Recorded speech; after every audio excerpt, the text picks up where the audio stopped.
Baker Street. Do you hear? 221B Baker Street.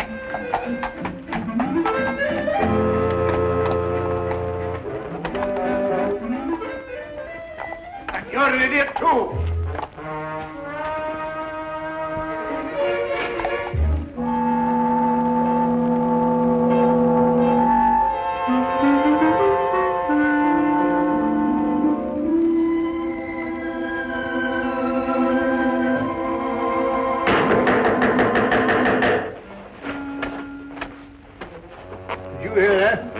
No difficulty. Or was it?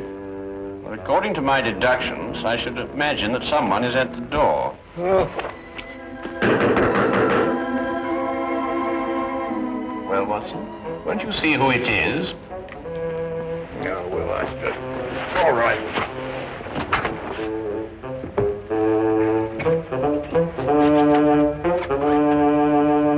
How do you do? Out of my way, imbecile. Ah, here you are. A most accurate observation. Don't fool with me, sir. I'll wrap this stick around your head. I beg your pardon. Do you know who you're talking to? I most certainly do. An idiot, a liar, and a blackguard. That's who I'm talking to. Would you care for a cup of tea? Never mind the cup of tea. Just give me my £100. Now, look here. Now you've gone too far. Who are you? Yes. Why don't you introduce yourself? Introduce? Mr. Holmes, what tomfoolery is this now? You know my name, sir. I wish I were equally informed as to yours. Do you mean to sit there and pretend you don't know who I am? I not only do not know who you are, sir, but I think I prefer it. Quite. But this is impossible. Oh, you're pulling my leg? Mr. Sherlock Holmes is not in the habit of pulling the legs of elderly gentlemen. Oh, enough of this nonsense. I talked to you here in these very rooms only last week. Oh, indeed? And what did we talk about? You know very well what we talked about.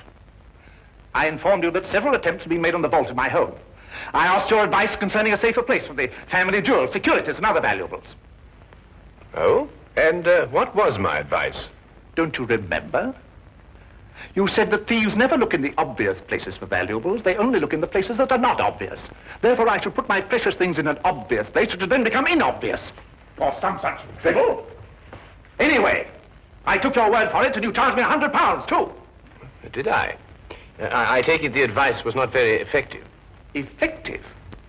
My dear sir, not more than an hour ago, the biscuit jar was ransacked.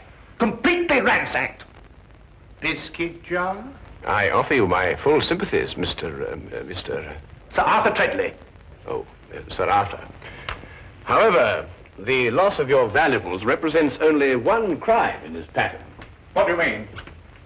The first crime committed was a very clever impersonation of myself.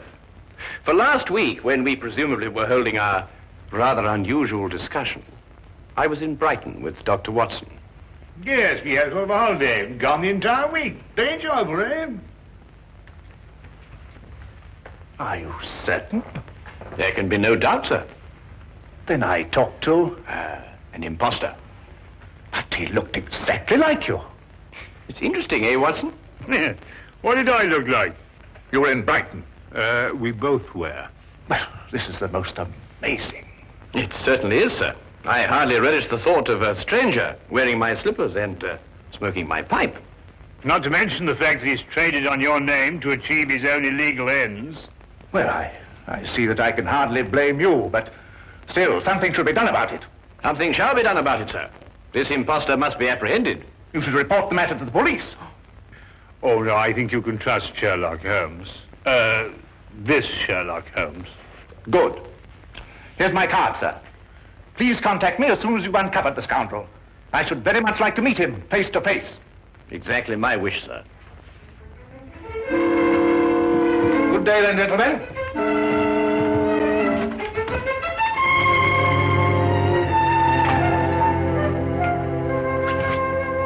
Oh, the nerve, all the impudence breaking in here and pretending to be Sherlock Holmes. I was thinking about that biscuit jar, Watson. I must say my alter ego certainly had a good deal of audacity. He's back. Well, I hardly think so, Watson. Hello, Inspector. Ah, Lestrade. Holmes? Holmes. And the laughing stock of Scotland Yard. Oh, I am sorry to hear that. But so you should be. If it hadn't been for you, I'd have had London's cleverest jewel thief in the palm of my hand. Ah, also London's cleverest impersonator, no doubt. Huh? I assume that you are under the impression that I visited you last week and offered you some unsolicited advice, shall we say? Of course I'm under the impression that... What do you mean, impression? Well, I'm sorry to disillusion you, Lestrade, but you see, Dr. Watson and I were not in London last week. A gentleman bearing an uncanny resemblance to myself has duped you. I don't believe it. You just won't admit to an error of judgment. Oh, no, Holmes. I'm not accepting that excuse. We were in Brighton, and we can prove it. Ridiculous. You came to my office, and you convinced me to switch my men from watching Carlton's jewelry shop to watching Hammelberg's jewelry shop. Yes, and naturally, Carlton's was the one that was robbed. Clean as a whistle. Oh, Holmes. I can't face my men. Of course not. My dear old friend, my advice to you is to return to your men and inform them that you deliberately exposed Carlton's jewelry shop to the thief. All part of a vast, intricate plan. And don't tell them anything more. Well, you think that would work, Holmes? My solemn word. I'll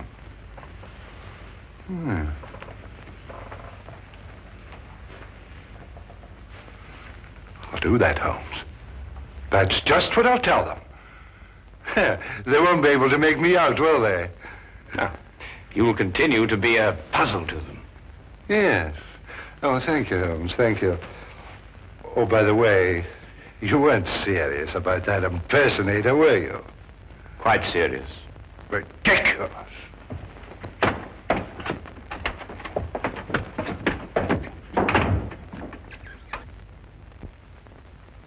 Holmes, this is getting worse and worse every minute. I dread to hear another knock on the door. Well, I think our man was busy enough for 1 week, don't you, Watson? Well, I hope so. What are we going to do now? Well, to catch an impersonator, it may be necessary to bait the trap with a piece of imitation cheese. What? I say, Holmes, must we continue with this ridiculous act? Absolutely essential. Well, I don't feel very dignified. Dignity is not the issue, Watson. It is justice and revenge. How long do we go on for? Well, until the right man calls on us. Look here, we've already seen dozens of diplomats and reporters. Are you sure none of them was the right man? Quite sure, Watson. But I have every confidence our man will call on us before very long. Sooner or later, he must see for himself the fabulous Maharaja of Gandor. And to say nothing of the Maharaja's fortune in jewels. Well, I wish I was still plain Dr. Watson. Mr. Hadley Bellingbrook of the London Weekly News desires an audience with the Maharaja. Very well, ask him to wait for a moment. That's all right, Watson.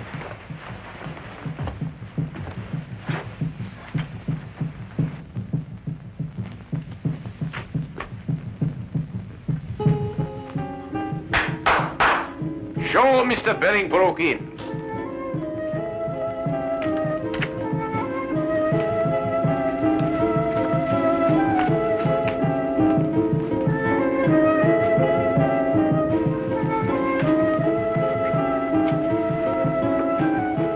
I am Afan Turman, the Grand Vizier to the Maharaja. We welcome you. How do you do? Please to follow me. The Maharaja of Gandor, Mr. Bellingbrook. Would you state purpose of visit? Well, I'd like to get an interview with the Maharaja for my newspaper.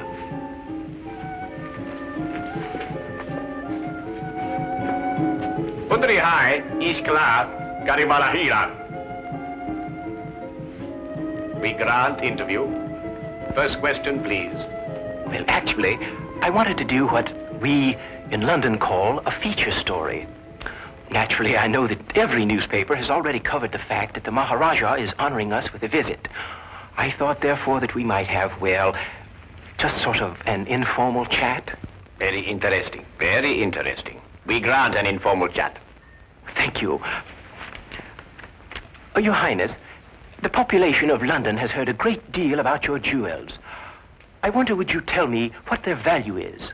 You may say for publication that the Maharaja's jewels are worth well in excess of £500,000. I see. And would the Maharaja consent to reveal to us just how he protects such a vast fortune?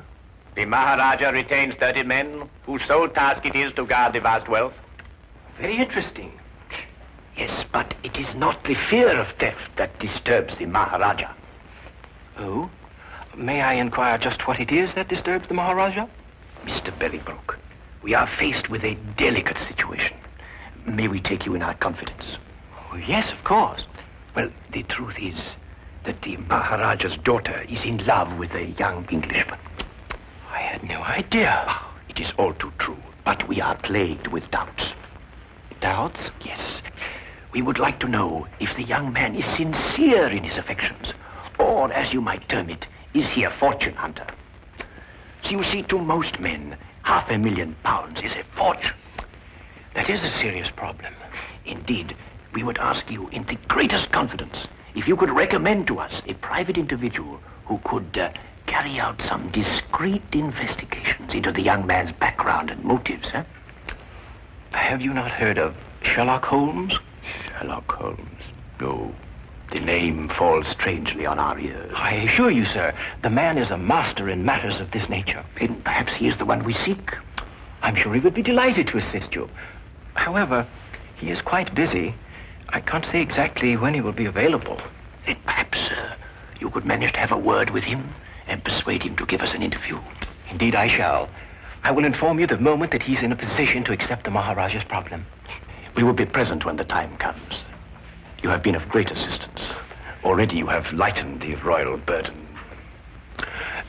You will find Mr. Holmes most helpful. There is no secret, however intimate its nature, that you cannot entrust to him. Oh, indeed, indeed. As we say in our country, a wise man is a quiet man. Oh, most true. And now, may I ask the Maharaja another question? No, please, please. The Maharaja is fatigued with the interview. The Maharaja bids you good day. Oh, yes, of course. Your visit has been most pleasing to us. Good day, Mr. Bellingbroke.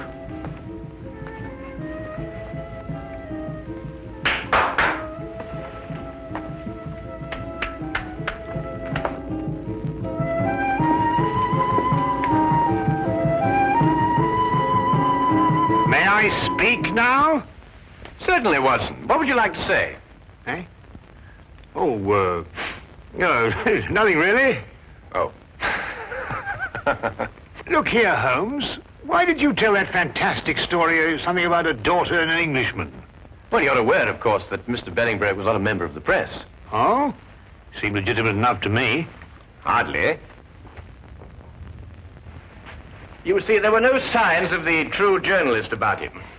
The seat of his trouser was not shiny from constant application to a chair, nor were the elbows of his coat shiny from constant application to a desk. Yeah? His spectacles were mere props being made of plain glass. Plain glass? Good Lord, how did you determine that? Well, Mr. Bellingbroke is nearsighted. It was quite evident from the manner in which he took those notes that the glasses were no use to him whatsoever. Oh, I see. All right, then, granted Bellingbroke isn't Bellingbroke. Well, who is he? I mean, he doesn't look very like you, does he? Well, that's true, Watson. So I think we shall learn more about our mysterious friend when he arranges that interview for me with Sherlock Holmes. Yes, I believe he resides at 221B Baker Street. A charming man, too, from what they say.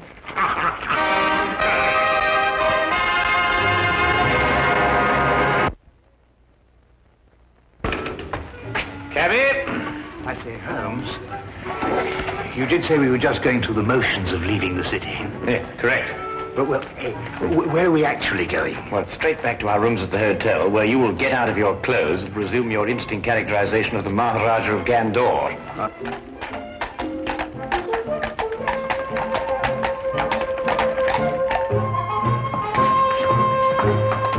Charing Cross Station, my good man, and hurry, we have a train to catch.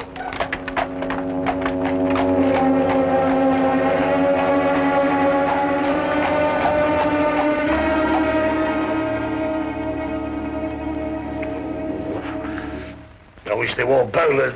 Yeah, let me help you. Mr. Bellingbrook has arrived. Ah, show him in.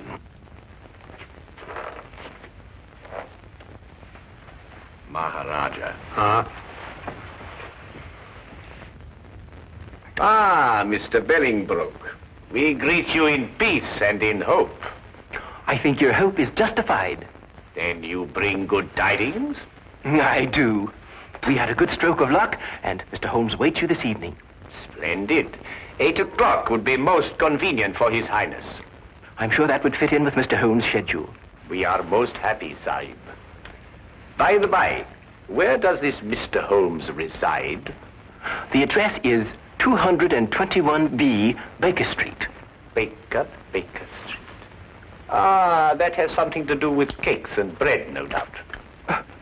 Yes, it is. But it has nothing to do with it in this case. Odd name for a street. But however, we shall be there at the appointed hour. Good day, Mr. Bellingbrook. Holmes, if this is your idea of a joke, then our friendship is at an end. Not to mention my career with the Yard. I give you my word, Lestrade, I am utterly serious. And what could be fairer than that? I know. It just seems peculiar, this business of sneaking up to your place and arresting Sherlock Holmes. At 8 o'clock tonight. But suppose he isn't there. Suppose we burst in, guns drawn, and find the flat empty. How will I face my man? Rather sheepishly, I should imagine. Look, Lestrade, the imposter is using our flat because he thinks we've left the city. Yes, I know. But it will be a tremendous fillip for you, Lestrade. Your name will be on the lips of every man, woman, and child in London. Every man, woman, and child, eh, Holmes? All right, I'll do it, Holmes. I'll do what you ask. Wilkins? Yes, sir. Have Hennessy and Clybourne report here at 7:30 tonight. Yes, sir. Oh, and you'd better be here, too. Very good, sir. One thing more, Wilkins. If anything goes wrong tonight, you know with whom the responsibility will lie? Well, I hardly like to say so. You're in enough difficulty as it is, sir.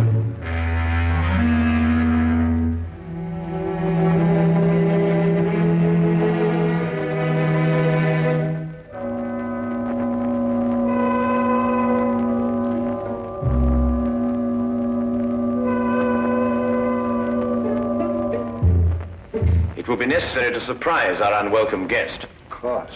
I suggest, therefore, that we gather one by one in the hallway of the house. Watson, you stroll by first and then duck in. Aye. Next Lestrade, then Wilkins, and finally myself. What about Clybourne and Hennessy? Hennessy, you ought to go around the corner and station yourself at the back of the house. And mind, keep a good look out. And Clybourne, you remain here and watch the front of the house. Now, is everything understood? Mm-hmm. Good. Then let's be off.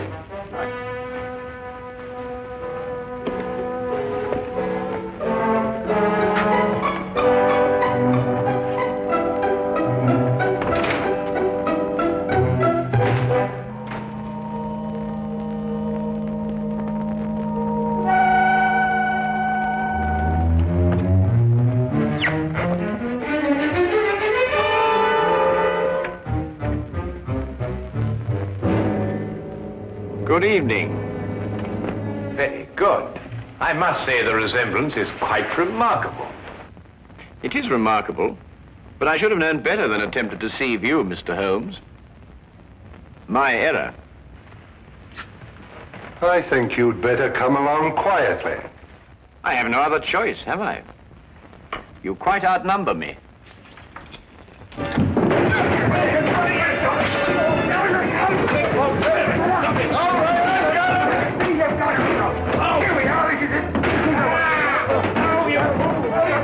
Fools!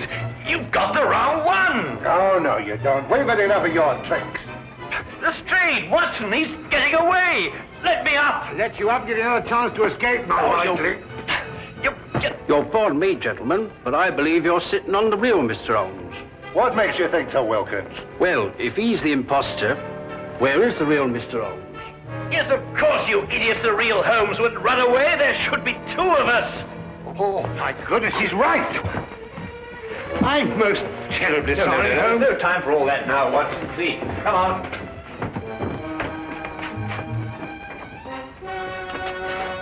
Mr. Holmes, what is it? Have you seen the imposter? No, sir. He got away. Look down the street. Hurry, man.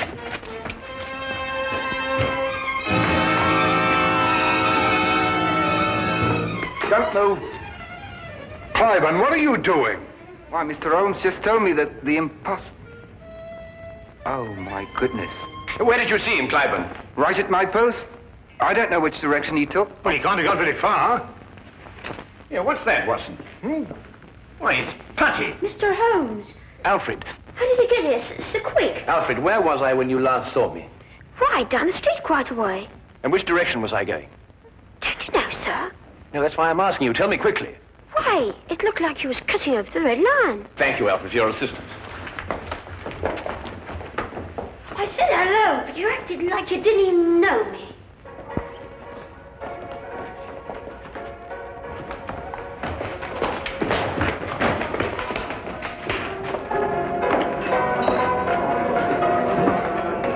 Make yourselves inconspicuous. I'll call you if I need you.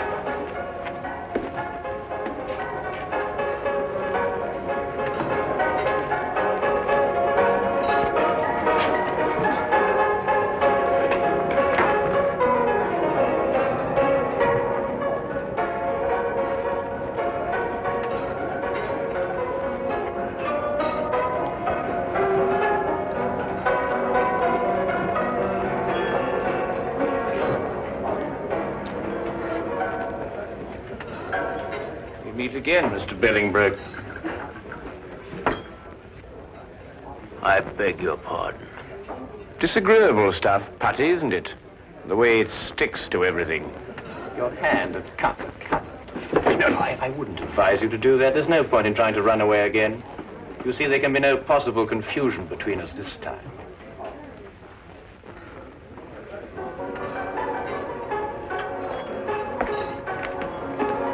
Here he is, Lestrade. But who is this man? Well, it's rather difficult to say. Sometimes he is a certain Mr. Bellingbroke, and at others a certain Mr. Sherlock Holmes. But at all times he is a superb master of mimicry and disguise. Holmes, are you positive? I'd hate to make another mistake, you know.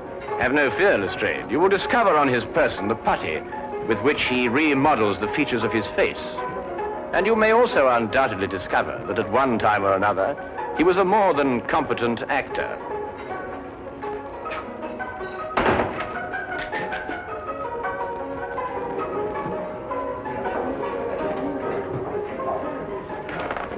But Holmes, I still... All right, all of you. Now move in. Come on, Tony, we can make a break for it. Just in the nick of time, Charlie boy. Here, give me the gun. Thank you. Now, won't you sit down opposite your partner? Aren't you Tony Simmons? No, I am Sherlock Holmes. And this, in yet another disguise, is Tony Simmons. And this is Inspector Lestrade of Scotland Yard, Dr. Watson, Sergeant Wilkins, and Officer Cliburn. Now, is everything quite clear? Wilkins, give me a hand. My head feels quite light.